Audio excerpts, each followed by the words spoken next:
Moro maintie jera mar Oloo TV en kinde maber. Maendi en chenro mar Kuku mar Wach ka wuok e Oloo TV koran Oloo Mbaka. Odiochieng' ma kawuono wantiere kod thuolo makare kendo wayudo achiel kuom oganda ma bende koro chung' kaka en owuon kata independent candidate laro komnero mar governor mar gwenge mag Homa Bay. Abiro miye thuolo makende mondo mi onyiso ni to gin achiel ariyo adek mage ma kadiponi oyiere kaka governor ma Homa Bay to nyalo timo ne oganda ma Homa Bay.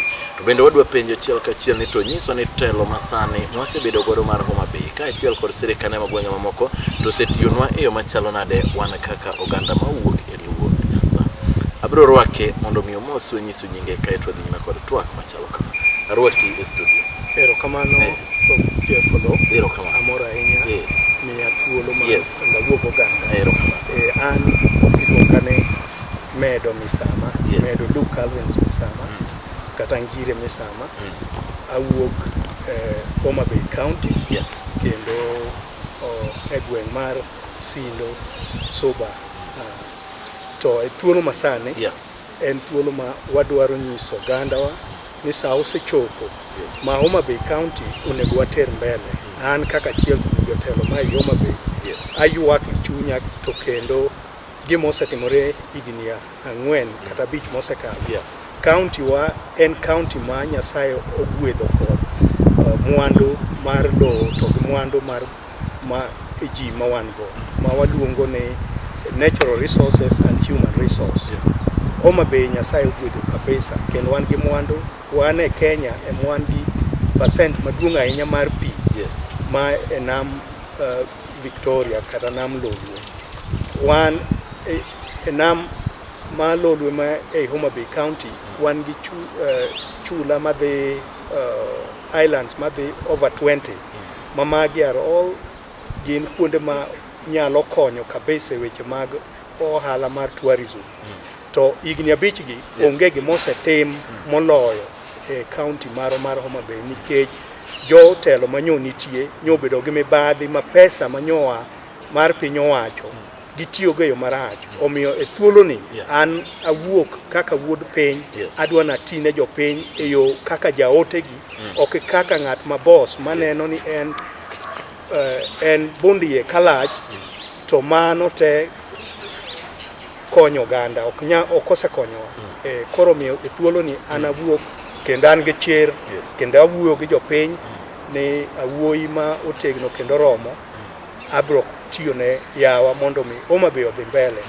Kech gik mang'eny machalo kata yore barabara kuonde mang'eny pod barabara ok ochope nikech mwandu manyo okel ok otiyo malong'o kendo joma nyo ket kuonde monego be ni tiyo ne jopiny emanyo lokore kaka force of occupying force. Wachalo joma thiro thurwa kendo nyo gitime mana ka ging'eyo gi wang' matek.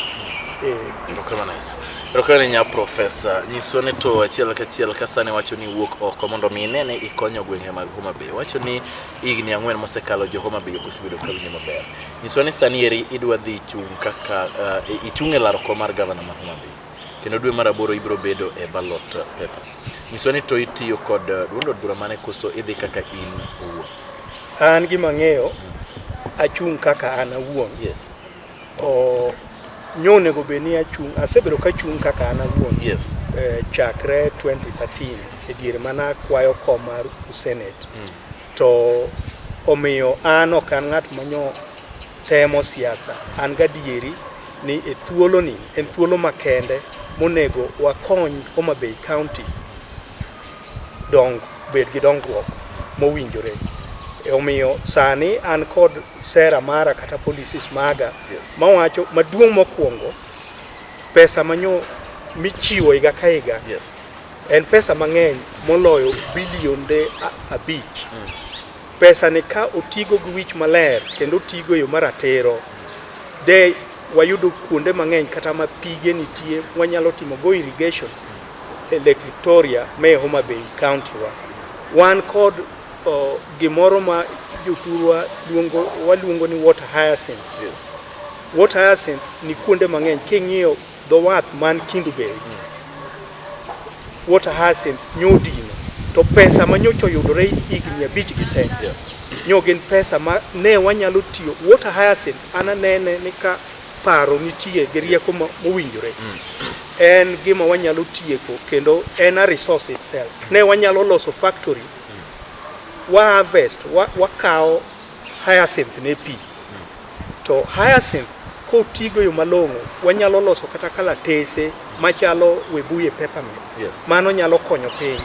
Machielo wanyalo loso gik ma kikapu mabeyo kabisa ma joma mine kata joma chuo nyalo tiyogo ko luwore gi buya mane pino. Ting'eni wasebedo kwa tuga jotelo mose mithuolo osebedo ka tuga magino nya kata rech manyocha thurwa nigo ok gino miyo rech ok nyuol e yo malong'o.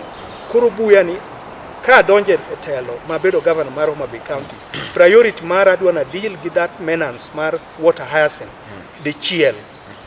Wati kode waket an industry kata Kindu kata Homa Bay manyalo wagolo buyano to itere factory cha to waloso go kalatese manyalo konyowa buge mindikogo, loso buge mindikogo kata bahasha kata wanyalo loso go vikapu okapu ma mine mabeyo kabisa ma watiek gino ae chako miyo piki cha bedo maler kaka nen chon ma waket kata mana factories mag loso pi Homa Bay wa kentie kuonde mang'eny madwaro kata mana irrigation nya neno kata manyicha polo en mana nying ma sungu wacho ni a white elephant onge gimosetimo all this time nikech pesa osetiyo marach. Koro miana wacho ni kata project manochak mar Oloo dwaro ni mondo oti kode yo mar ratiro ok ni pesa ichamo kaka nyose chame e thuolo ma koro wantie ni. Erokona nya professor winjo kae wacho na wach moro kanyo ero ne siasa okichako saniri kendo lero maber ni 2013 kata 2013 bende ni chung elar komar senate mar Homa Bay. Ayi maber kata ayi marachero ne okiyude saniri ang'oma mimi jingo ne mar governor nieri kochopo dwe mar 8 to inyalo yudo. Mar governor ene governor ni thuolo nikech ng'ama nyo nie ofisno oyanyo ofisno. Jothurwa manyo contractors mang'eny manyocho tiyo ne county government nyaka samo wuoni poko chulgi ok ni pesa nyo onge michuloge pesa nyo jotelo ochamo e yo marach.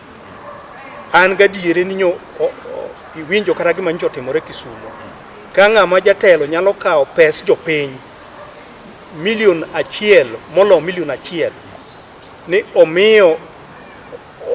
omiyo mana jobeo moko ni mondo nyisi ni en governor. You don't need to do those sort of things gi pes piny. Nitie gik meonego tim gi pesi ma personal but kikawo pes jopiny ni dwa ni mondo prove ni in governor ni korike left to kae to kinyal kata chulo contractor kata chia.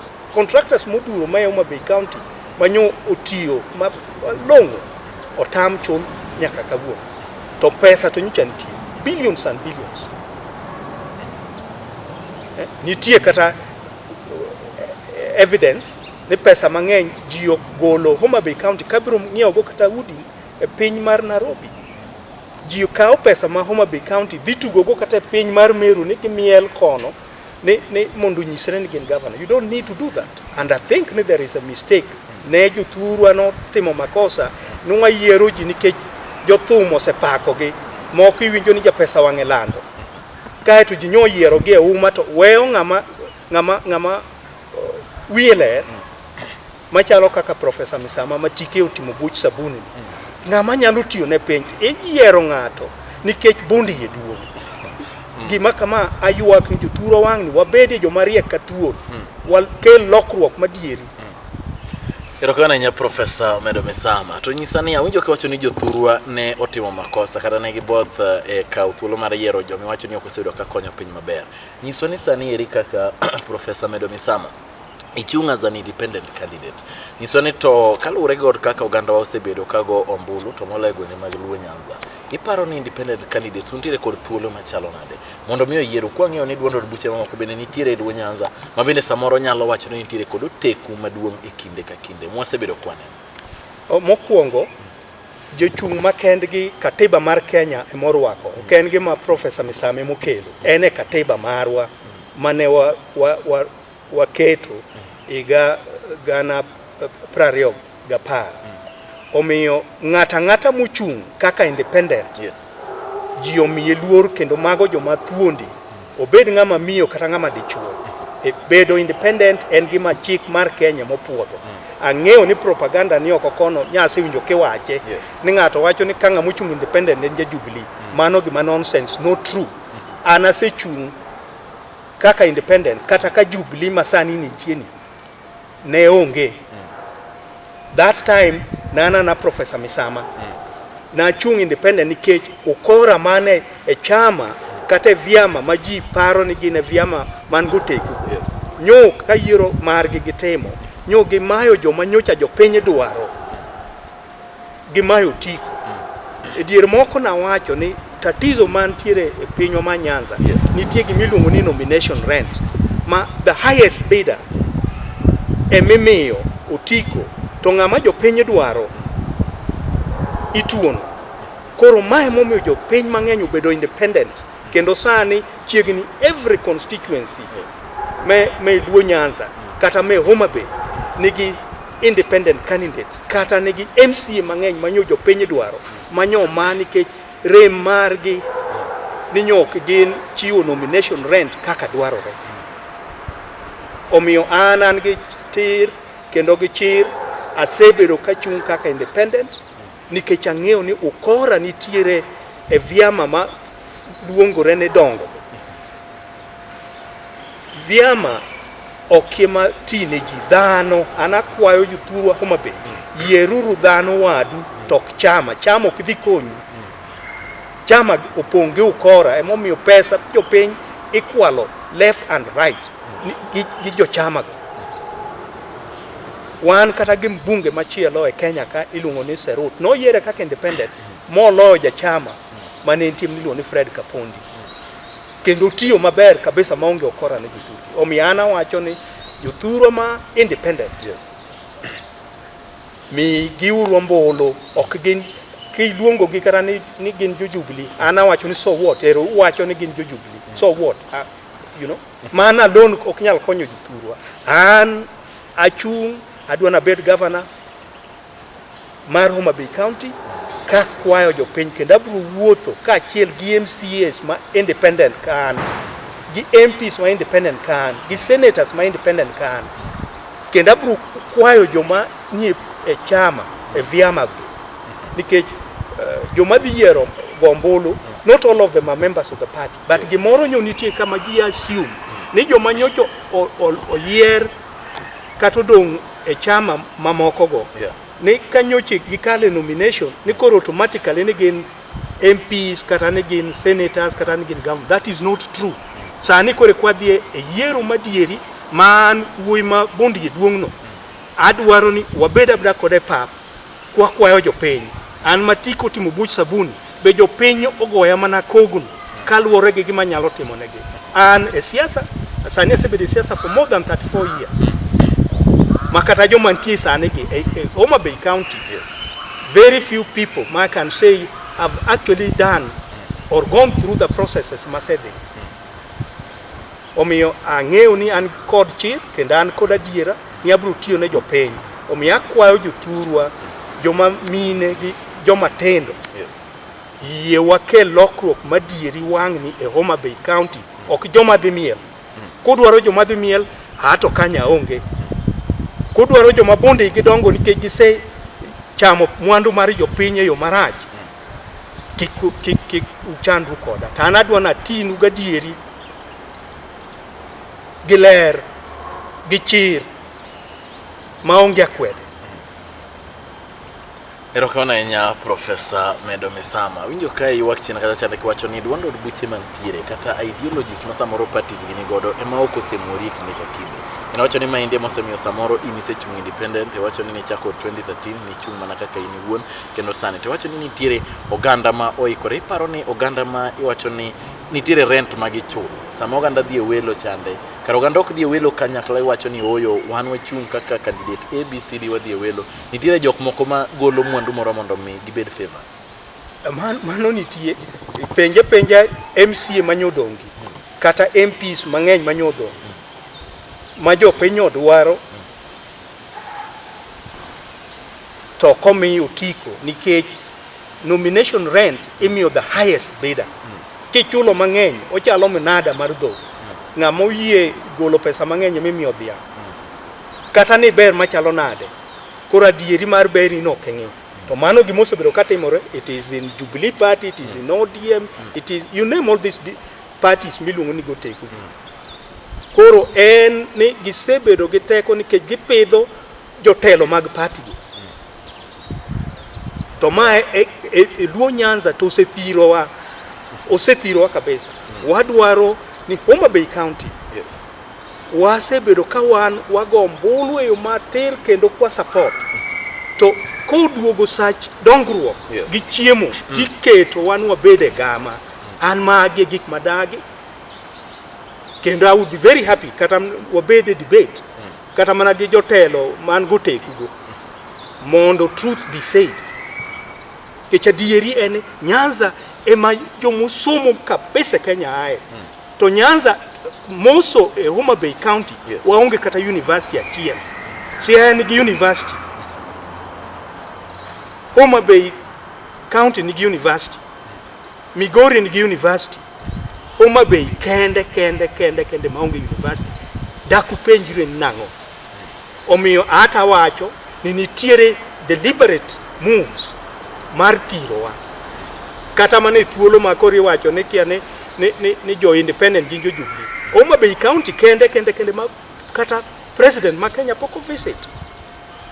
Ose visit Migori, ose visit Kisumu, ose visit kata Siaya, ose visit Kisii, ose visit Nyamira. But up to today, Homa Bay ma poko president of visit. Why? Kate last time mar Kibaki, mane wan kata gi jatelo be mane prime minister of the Republic of Kenya. The only time mane kata President Kibaki visit, nen mane liend wuono jode. No the mane liend. But new biro Homa Bay County as Homa Bay County, new biro ne kelo dongruok. They have never done that. Kore neno ne in terms of development, one Homa Bay County osebedi ka ithiro. Ithiro and it is high time ondo wachi wuoge nendo. Upako ruath sakasa to gima ruath kelo, you know, wadwaro wan be wabed university, we deserve it as a right, not a favor. Wadwaro no wan be president of the republic should visit Homa Bay County as a county mar the Republic of Kenya. Otherwise ka ogedwaro as a people, then they tell us ni Homa Bay is not part of Kenya. Wadhi kata Uganda kata wadhi Tanzania or wadhi Ethiopia. Ero kaona nya Prof.Medo Misama bro dhi yuro matena kod bugo bro dhi nyimondo wangene to gwenge mag Homa Bay County in terms of weche mag dongruok kata development gin jomage gi kimo sebedo kathiro wato bende wadwaro ranga chiel ne to in kaka Prof.Medo Misama inyalo neno ka county osebedo katiyo machalande to kadi poni oganda umi thuolo dwe maraboro sani thuolo nitie ma oganda nitiere kod thuolo mar yiero wadwaro ngone to bende oganda wa osechopo be ngin gi political maturity marango ni oyo wadwaro mondo walu weche mag dongruok wawelu weche mag party to welo jotelo mantiere kod weche mag pesa mag gonya.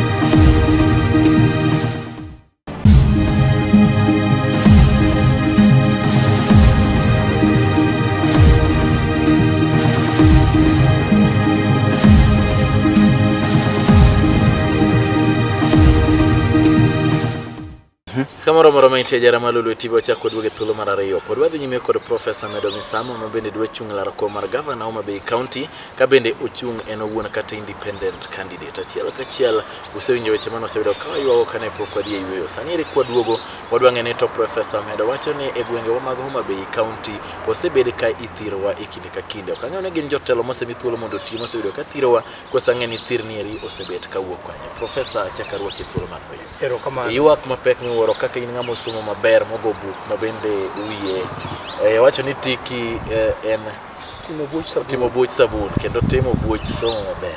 Wacho ni osebed ka ithiro nenore ni wach nyiri senene matut. Lernwa ne jok mage mosebedo ka thiro gwenge mag Homa Bay. Gin jotelo mosebedo kwa yiero koso en thirni eri osebed ka wuok? Gin yore ariyo. Anyalo wacho, ang'e ni un joma tindo. An aneno the late TJ Mboya ka obiro Mbeta ker mokwongo Mzee Kenyatta 1965. Thuolo no endo ne wan gi dongruok ka the late Mboya ne nitie kendo no ogero kuonde mang'eny e Nyanza ka ok obagua. To bang' Mboya kotho Julai 5 1969 bang'e koko chako bedo Kisumu ma ji nonegi kabisa ka ker ma mokwongo Mzee Kenyatta nobiro Kisumu. It was unfortunate jothurwa mang'eny manonegi kata nyithindo matindo nonegi. So there was a deliberate attempt gi sirkal mar piny owacho mar thiro Nyanza nikech nineno ni Nyanza wan joma opposition. Wabalo gi piny owacho. Sani over 50 years we cannot, the only brief time manyalo wacho ni wasebedo gi sirkal ma koro nyo favor wa en manyocha machiegni mar barwa bar. To barwa bar no wayudo ber nikech nyo wan e sirkal. To over 50 years wasebedo mana kani wan ni wich teko kata mana piny kae kata mana osiepna wuoyi matin kin kata gi girlfriend to onge kata odiochieng' achiel ming'iewo ne kata mana kitamba hand ka chief i appreciate go. Iparo ni ubiro bedo loyal to you. Wan jo Nyanza an kana achiel kuom wasebedo joma wigi tek. An kata bedo exile for many years kaluwore gi gik mane tulo mane nitie ndalogo kane Kenya oket one party state. Kate utang'ech noketwa wabedi. But on reflection, we need to change with the time. Wadwaro ni serikal wabede serikal nikech serikal ma Kenya at any one time okobi change ni orito joluo kata orito ganda ma josoba. We have to be part and parcel mar any government of the day. Sani watemo would wish wodo maduong' mondo obedie loch. To one alone we cannot. Nyaka winjre go ganda moko. So thiruok mar osebiro ni neno ni wiwa tek kae to wan bende wakia kisera. Wang'e sero ji wach family. Sero kata wabed gi mine mabeyo to siasa ka to kisera tamowa wan alone kako ganda wamanye lugha wanyalo sero go gendini mamoko kata mana kaka sani e Kenya ka waluongo ni jorabuon. Gibe giluongo ni joreg. Wamanye lugha madi kar luongo dhano wadu ni jarabuon nikech chiemo mochamo. Wa find a way madiang jogi be realize ni in fact for the last 50 years we have been mistaking these people and realistically ki joma beyo. Gimbe ne giwe luongo ni jorech nikech rech ne mwahero. In ang'e ni in Jeff luonge ni bwana Jeff tok ni jacham rech. Koro part of the problem wasebedo ka wan gi hila gi sunga moro mwachayo gendene moko. For instance, wan jo Homa Bay wago tong' gi jo Kisii. Ibiro nwang'o ni kuonde ma jo Kisii ogo tong' gi joluo, jo Kisii go ng'e dholuo maber kabisa. To jaluo does not bother to ng'eyo dho ja Kisii. Kidhi Kabondo kacha kuma wago Sondu kuma wago go tong' gi jolang'o. Jolang'o ng'eyo dholuo. Jaluo does not want to know dho jolang'o. Mage kasumba gin complex gin sunga.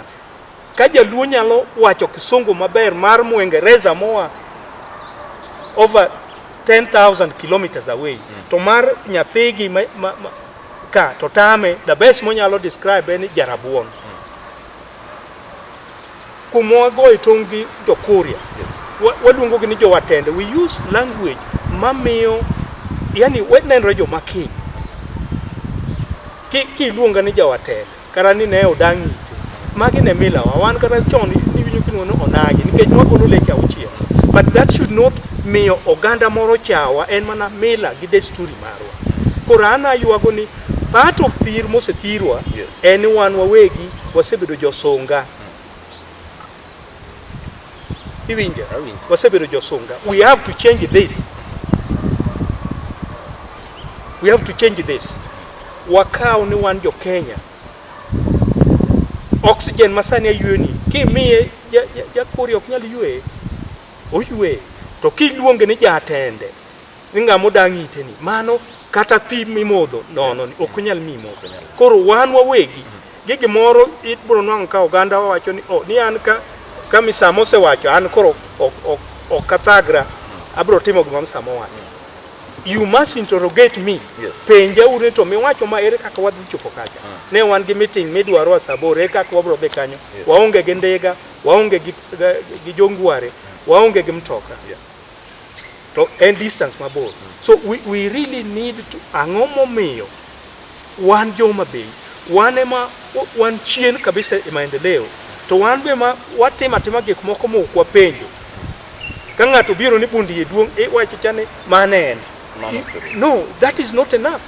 Erokana nya professor to nyisane paro nade bende wase bedo kod political maturity mar rango nikech aseneno kata kane tire pinje moko Kenya ka indi kende ma bende osegombulu nyaka ne independent candidates ma oganda ok rangi ni to ng'anyo biro kod party mane ng'ane nigi mwandu maromo nade oganda rango ni to ng'at mane manyalo konyowa e weche mag dongruok mag uchumi, weche mag dongruok mag somo, weche mag dongruok mag barabara. Iparo ni wana kaka joluo Nyanza duto ka koro wareo Homa Bay, wareo Siaya, wareo Migori, wareo nyaka Kisumu. Be iparo ni wasechopo kanyo ero mwanyalo make independent decisions wa wachini oyo gima dwaro en mai. Ng'ama machwe Kenya kama lo joluo. That's the fact. Maturity mar kisiasa. Yes. Jaluo mama chwa kabisa. Kata mane town kai you will find vikundi mag jikoromo. Ng'eny jo mane kanyo gin joluo. Jaluo mo invest heavily in politics, rhetorical politics. Jaluo is mature. But we are not putting our priorities in order. Onge ng'amariek malo jaluo e piny Kenya kai. E siasa. To wasebedo wachalo rombo ka ng'ado yo kata mokwongo cham to kotuomo.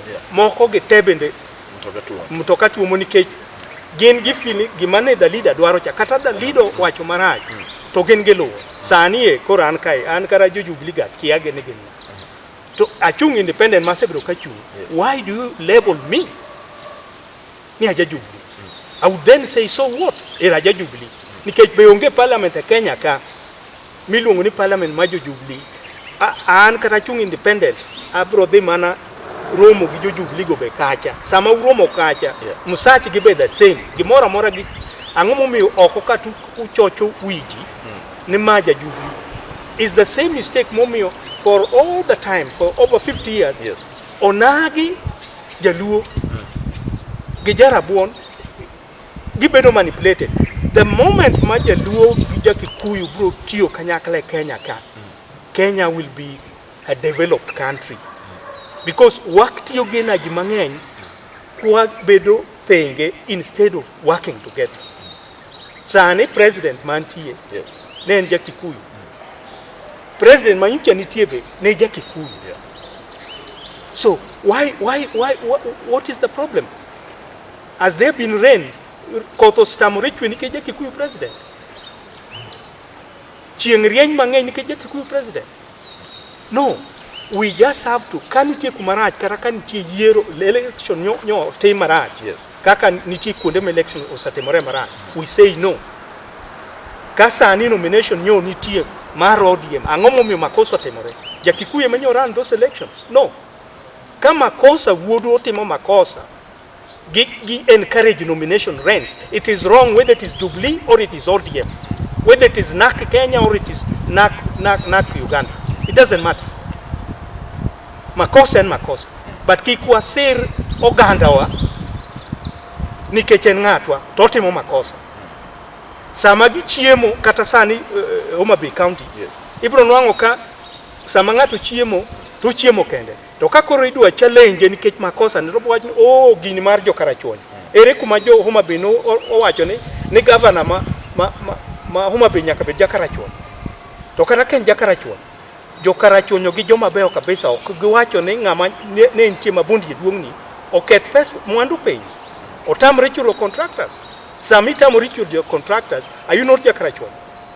You jakarachuon. But kasama problem can justify why you have failed or tell people why you have failed. He evoke emotions, Magoganda. It is wrong. I say it is wrong. That's the same mistake whether Uhuru is president, is a Kikuyu. Yeah.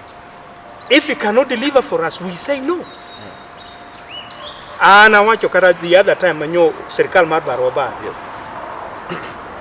Nyo wange executive prime minister. Daknya nene university kawan go Homa Bay County. We don't have it up to today. Samanyo gintie executive prime ministership bondo nyoido university mano siaya. Angoma nyo mono wa wanto wayode. Angoma miyo Kisumu nyoyodo. Wandak nyo wayude Homa Bay. Angoma Migori no yodo. Rongo University. Wandak wayude Homa Bay kai. So we should not say ne wan wapoya po ni kechan ngato. Nitie kunde ma en botimo marach. It is not enough wachone, you know, fighting for this change make Kenya kai. Jimangenyo fight. Some of us have been quiet achievers. We have been part of this. Chakre way back 82. I was equally detained. But I don't brag about it. Changes manyo itimogi. I was also party to them, but I've never bragged about it. But when things are not working in our county as Homa Bay, we have to interrogate. We have to question that. So, ngama label yani ka penjo mano ni koranja Jubilee. To hell with it. But abro penjo angomo mi wan waunge university kai. President visit kunde moko gete. Wan unge presidents musibiro limo why? And yet wachulo suru morom. Kata rechma me Kenya kai. Rechma Homa Bay County. Every year golo pesa not less than 4 billion. To ungegi mabedo applied back. So it is both wrong for whoever is the president of Kenya, Kawindas is Magfish Mile Victoria, itero thika. One coffee ma central, ungechi machielo mwa set nene kata coffee koter mbeta factory. One matemo record wakoni, rech ikao factory itero in central. How do we benefit kaka joma primary producer of fish? We don't. Erokamana nya professor. Nyisoni bende nitiere kopogore kata kod weche mag lupo kachiel kod weche go kwang'eyo ni statistics mosebedi ka igolo kod National AIDS Control Council en ni gwenge mag Homa Bay medruok mag kute makelo tuo mar ayaki ng'eny. Sani wang'eyo ni weche mag health obedo devolve. Otergi mondo mi otagi kod sirikane mag gwenge. Wasewinjo ka oganda ywak ka onge yath e ute thieth mag Homa Bay. Samoro lakteche ogomo Homa Bay. Samoro ni lakteche pok ochul. Kadipone Prof.Medo Misama ema koro yier kaka governor. Weche gi mag thieth kachiel kod weche mag HIV and AIDS inyalo konyo manyalo chalo nadi county. Oh, there is a lot ma wanyalo timo, especially health. Yes. A healthy nation will always succeed. So adieri tuo ma HIV AIDS statistically ong'eny e donam mag Nyanza. In the past ne nuango ni kasa pesa statistic the truth ene ong'eny mukturwa. To kamwandu nitie moa oko mondo thiedhego to nyino ango kiwacho ni statistic sa pesa mipogo pesa iwacho ni thika as the highest incident mag HIV AIDS. Mondo pesa obaro ter koch. So even at national level, wasebedo kobedo discriminated. It is not fair. Ni kuma tuo ng'enye imiyo yath matin kata pesa matin. To sani being ni en devolve, we no longer need to blame national government for what we ourselves create. I'm aware ni in Homa Bay County nitiere ibro nwango ka hostal delivery books obedo signed ni yeno kel when in fact yeno bedo delivered a private practices mag jotelo ma Homa Bay County giuso moko yien mar earmarked for Homa Bay County or nuang kata with the labels mage or usgi in Tanzania, and this is a naked secret. Koro, we no longer need to blame the national government.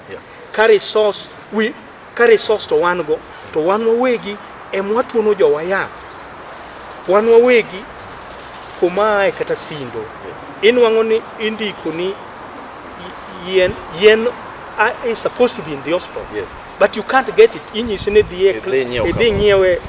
a pharmacy makama pharmacy no ke check kabisa ibro nwangoni is owned by officials mago hospital level pharmacy maybe they direct you nikech they have vested interest kan governor abro temo juu chini mondo wangi kaka dwa konjowa. I don't want to bedo saying what they punish. No, we need to identify these people and tell them because they know what they are doing is illegal and lawful. Ichalonga madwa nego mama ni iwo mama ni nigi malaria tidhi pando yen katika yen uso Uganda nikech idwaro ni bundi yobed maduong. Fashion mar bondich maduong ni ich lachne, we have to kete, we have to kill that culture. Omio, it is happening. Mwandu katamana syringe, katamana drip waters. Okel inyo maber bedo delivery bedo sign, but in actual sense obedo what I call misdelivery. It doesn't get to be delivered. Because everybody within that health sector are complicit. We have to can governor. Ngama bro kao docket mar health ministry. Nyako bed ngama soba and kende chunya dagombo no bed ngama mine mara nyingi jo majora tero chuo nego kora go lady mang'eny kabisa.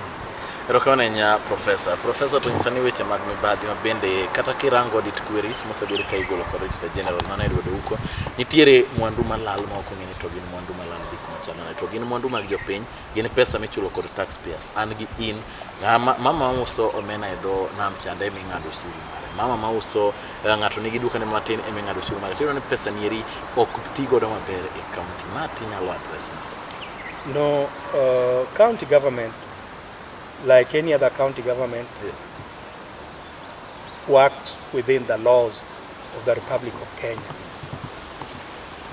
Parliament, my county level, bentie chike mage loso, and chike miloso gi onge achiel ma support ukora kata mayo jopiny mwandu monego bedni tiyo ne jopiny. Therefore, I would hope my cabinet will have responsible, sensitive people with integrity ma will see ni areas ma audit queries ose golo bandera makwa nyaka lo. China yande nen piny ma ukora ne ng'eny to China nyochopo kiwango ma koyudi ni jatelo nin gi imeche yo marach ginyo gi the extreme nyo ichamo mana much mar kwesi. But for me, as somebody who respects human rights, I don't think we should go that route. But it has deterred or say reduced China corruption level of the pain. Gin kanegisano nin corrupt mabe proven too much. Although I feel you should not we should not be able, we cannot create a human being, therefore we should not even pretend to take the life of another human being. But if there are laws actually for this kind of crime, you need to serve a term for this and that. I think that we will look into it. But we cannot have a situation ma jomaten kaka Homa Bay gina very few people, but mwando mage gi piny mage mayo udhuro gikao gik mang'eny ma every Friday jidhimiel Kisumu. Why don't we build those kunde enjoyments go be Homa Bay County kai one gi islands mang'eny mondo economy ji kata ma Lamu bi Friday miel kare Kisumu airport be wager maber mondo okel economy kon. To kakuro jatelo mochung'ne county en every Friday en a citizen mar Kisumu, to jo Kisumu bene gi budget margi momigi kocha bilionde mage. There must be something wrong. One kata gi national, Homa National Park. Yes. Monego wageri hotel maber ya kifahari. Nothing has ever been done about it. One gi minerals in Homa Bay County. We may even be having uranium. To nobody even think, how do we involve international investor if we cannot get local investor? Mondo wa develop gigi mondo vijende matendo both manyiri gi machuo oyud ajira gi yud tije. We are not doing that nikech wabedo ni gimwamiyo premium ahinya en ni dhi miel gi manyo joma tich ni mane gimwang'iyo ni mano is development, and people feel proud ni jothum pako gi ni gisetimo gi madongo gisegarambe. Mano does not help. It's no longer important mondo nyis ji ni initimo mai go arambe to every Friday ine miel Kisumu.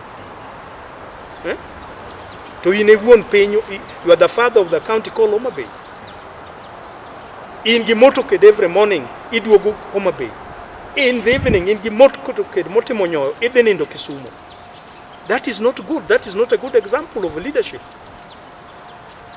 Kamane ma Homa Bay dwaro, I'm saying no, and that is why I've said no. I cannot be within those parties malungore go take.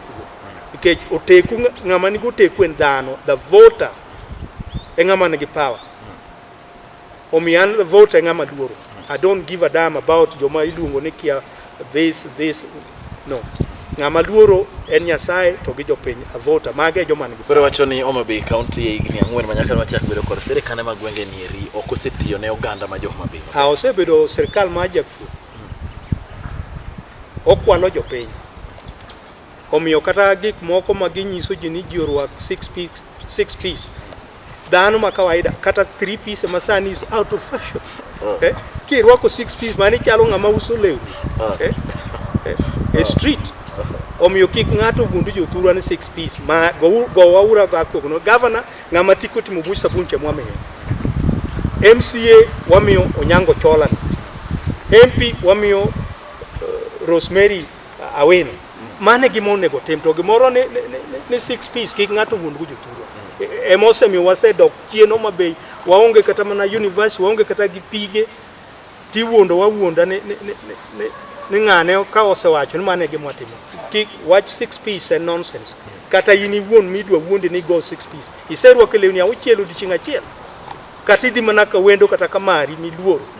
Idhi mana kawaida ok kata 3 piece ma tipe kabisa beji ok dwar. Iwuondo Homa Bay ni go uru 6 piece. Mano is nonsense. Anyisu. Mang'ama wacho ni go 6 piece no. Be odwaro kuch professor. An kinyisa kamano ni 6 piece to ombucha to kami. Bo kami. Ero kone nya professor wachni mogik ne oganda wa Homa Bay. Ne wang' ni uyudo thuolo makende mondo uyier jatelo mabiro bedo a servant leader maru. Ok adwa bedo a leader servant nikech bondi yaduong'. An adwa tiyo nu gi cher, gi ter, gadiera kendo konyo oganda mwandu manyose dhi opandegi. Abiro tiyo juu chini gi jotelo mawetena mondo waduok pesa ni. Moko moseringo ng'iew go udi kia Nairobi kia Mombasa go. At least wabiro weni ot achiel to udi ariyo wabiro duoko ne jopiny nikech you have to justify. Kata an ng'ama otiyo matek to mondo na ng'iew udi kata ariyo kata adek ni an gi udi Lavington. Mano ng'e adier ni ajakuo maduong'. An ok adwa bedo jakuo, adwa bedo jatich matiyo ne jopiny, ok kwal mwandu jopiny. A good steward. Kendo agon wero kamano jotelo kata mag kanise kata mag jolemo. Please lemne uro Homa Bay County nyo telo manyo nitie ni okwalo piny. Lemne uru county wang' ni oyude jotelo manyalo tiyo gadieri gi ratiro to ok gi ukora gi mibadhi. Ok joma every Friday gin giringo gidhi chamo miel Kisumu kar tiyo ne jopiny. Wan gi tatizo maduong' mar tuo miluongo ni HIV ni. The highest incidence actually is in Homa Bay County relative to Kenya mangima. To pesa ema wan gi ji hospital ka jo health sector mam kwalo yath mar jopiny school fees mane wanyalo chulo ne nyithindo kata nyithi kiye kata mond liete, ng'ato kawo pesa kata mana $1,400,000 ni en ogolo mano ni nomination rent, mano an gi madagi. To mogik manchaka wacho e Kenya mangima kata national parliament nitiere jo wabunge mag the ruling party to nitie gi wa upinzani. Ang'o momiyo national it is okay to bedo gi upinzani, the county ka ni jiteni ni jo chama chiel emomiyo kuose medo nikech giteka gisewinjore ni wadhi kwalo to ipogo ne MCAs gimoro matin mondo kik gikwer gima timore sirkal mar Homa Bay County. Omiyo na kwayo ni temuru juu chine mondo make sure ni Homa Bay County be wabedie gi jotelo moyier ma upinzani mabro dhigo jo modonje sirkal go kogno. To ka gitegi jo chama chiel gidhi conspire, gidhi connive, to gichama chama jo piny giwang' matek, to bende giwacho kaka winjo nyithindo matindo ti wacho ni daddy utadu nikech onge namna. So un bende kik riti ni jogi okwala mogik to gipenje ni ibro timi ang'o. Anachola nyak makama wasetimo ma wadhi mbele. Koro wang' tekono un jo piny tarik 8 une munyalo thego piny, to ku uneno ni mondo uyier jokuoge mondo gimed mayo Homa Bay County, I wish you well, but it would be very unfortunate because it is only one time ku meko makosa to you have to wait for the next 5 years. Omiyo akwayo ujo piny kendo jotelo mag jo tiji polo ni lamne uru Homa Bay County, wang'ne giyud jotelo majoratero kendo moyie tiyo ne ji e yo makare. Erokamano nya Profesa Medo Misama, achiel kachiel winjo weche mawachni kod Profesa Medo Misama bende dwa chung e laro kom mar gavana ma Homa Bay kaka en owuon. Wacho ni en kadipo ne yiere to weche duto mwinjo kwacho kaindi gin weche moikore godo ne tiyo ne jopiny. Wageno ni ka in ng'at ma oyiere kod weche Profesa Medo Misama kawuok Homa Bay County magolo to winjo une jogo ombulu tarik 8 dwe mar 8 une mubro wacho ni to en ng'a ma uketo kama chalo nade. Kao kamano kawuok Oloo TV Profesa wagoni erokamano, wan bende wakwani hayo maber. Erokamano. Aripo ne jopiny ma jogwenge mag Homa Bay oyiere kod weche gi, wan waonge kod wach moro amora, mago duto wabro winjo dwoko margi kochopo dwe. Erokamano jero kandago, erokamano kuom miya thuolo mondo awuogi jo gweng'wa ma Homa Bay. Ang'e ni giwinjo kendo gi joma riek gibro dhi timo gimowinjore. Erokamano. Erokamano nyaka kawuok Oloo TV, am Oloo Mbaka, uritu masani kendo bed kod kinde makare.